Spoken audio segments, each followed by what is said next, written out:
All right, so what's up? It's Jay Lee, ready to do another vlog for you guys today. And I want to talk a little bit about these value chasers. Now, this is something where you got to use judgment and be a little bit discerning, because this is a tough one, because we're talking about female nature. And a lot of men out there are playing into it, wittingly or unwittingly. Meaning, oh, I gotta go out and work and this and that because I'm a man, and this is what a man does. And if I don't, then I'm not a respectable man, and I don't respect myself if I don't have a good job, and I'm not paying bills, and I'm not bringing home the bacon, right? And this is conditioning. This is social and biological conditioning. And it's also just the way that it's been. I mean, you know, the world that we live in for the past 200 years or so, men have had to work.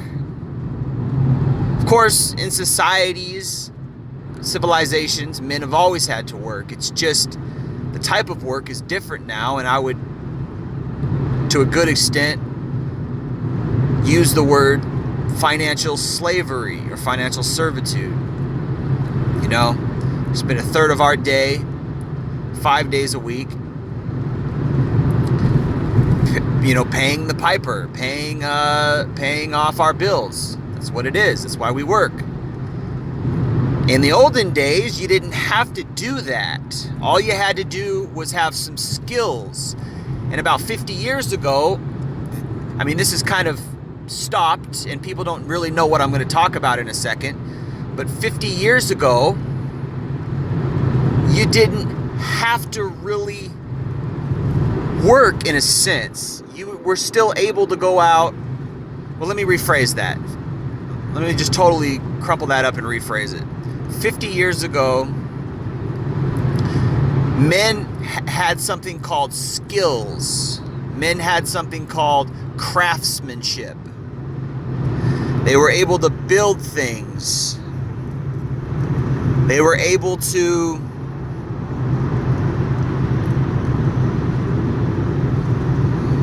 figure out how to fix things. This has been replaced with the economy, quote unquote, or the system has replaced that. Now, if you want to build a house, you hire a contractor, right? Well, what's the underlying difference there? The underlying difference there is 50 years ago, when men still had skills, and then 100 years before that, and until infinity, when we first got here, men were often required, out of necessity, to learn things, to learn how to build things and craft things, right? But since there's been a replacement, and I'm talking about the underlying thing, which is that culture has apexed, burgeoned,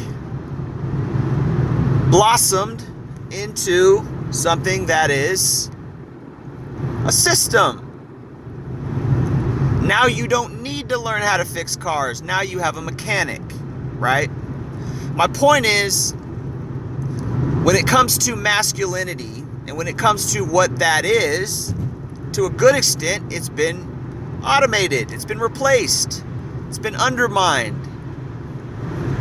Now, it's not to say that it's not very convenient to go to the store and have an opportunity to buy thousands of different vitamins, go to the store and have an opportunity to buy thousands of different food items. I'm not saying I don't like that. I'm not saying that I'm not happy that people live 30 years longer and they have proper hospitals, proper quality healthcare. I'm not saying that, because those are great advancements, wonderful advancements. But again, we have something that has replaced part of masculinity. So, what a man used to be was someone who would take care of his own, that is, providing food. And what did this usually entail? It usually entailed the man to be physically fit and to go out and shoot some animals, shoot some deer, shoot some moose, whatever. You know, there's a good documentary out there. It's about a guy. His name is Dick Proenneke. Okay, that's Dick Proenneke. He's a guy who went out into Alaska with a camera, left the hustle and bustle of the cities behind, and built himself a cabin and built himself a life in the wilderness. Shot his own game, preserved his own food, grew his own vegetables. Virtually, I would say probably 80 or 90% surviving off the land, with some supplies being shipped into him, etc. His goal wasn't simply to just go back to being a primitive. I don't even like using the word primitive, but go back to being an old school type of man that had to shoot his game, etc. Now, don't get me wrong. I'm not an anprim. I'm not an anarcho-primitive. Okay, I'm just simply saying that within society, I mean, this idea of culture and society and this system really has only been around for a few hundred years. We've always had societies. We've always had cities and villages and things like that, and they have functioned to a similar extent as the system is functioning now, which is, collectivism, the trade, the free market, right? All these things come together for the surplus of the goods that we have in our system, and it's really just, apexed. But the types of jobs, etc., they had back in the villages, first of all, they weren't paying rent in the villages. They weren't paying rent in those old school towns. All right? They owned houses, or they built themselves a house. Period. That's what people did. This idea that we have to pay rent to live on this earth is financial slavery. Financial servitude at its core. And guess what? It's a new concept. It's a new concept. Paying rent. You can Google it. I have not Googled it yet. You can Google it. I highly doubt the concept of rent has been around for more than 200, 300 years. I highly doubt it. I don't know, but I'll Google it after this video because I want to know now. But I highly doubt it. People just paid rent. Now, of course, taxes are an old thing. I understand that. Or excuse me, people didn't just pay rent. People went out and built their own homes. So I know taxes is not a new thing. And the idea of commerce is not a new thing. It's been around for thousands of years. Maybe since civilization came into play. At some point, maybe 4,000 years ago, who knows? So commerce and goods and the exchange of labor and all these things, that system is old. But the major thing that's changed now is the slavery within that system. I argue that we are financial slaves. So how does that play into women who are value chasers? Well, glad you asked.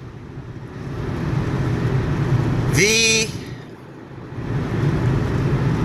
system benefits some more than others.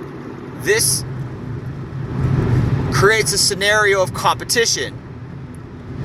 Because female nature, unfortunately, to a good extent, is based on picking the right male. Now, yes, we have to get into that. We have to get into female nature, right? If you're picking a quality female, you have to say, is she really loving of me, or does she really love the situation that I can give her? Is she really going to stick by me through thick and thin? Or is she only going to be with me as long as I can provide for her, provide value for her, financial, a nice house? You'd be surprised. And then this is how I learned about hypergamy. I learned the old-fashioned way. I didn't learn the definition of it and have people explain it to me like these young kids have today, where they've got zillions of red pill videos to choose from where they can learn about hypergamy. I learned it the hard way. I was actually high status when I was younger, higher status than a lot of other guys, a lot of other young guys. And I realized that women wanted me because of that. Women wanted me at that time. And I didn't realize they wanted me only because of my high status until I lost my status. Okay?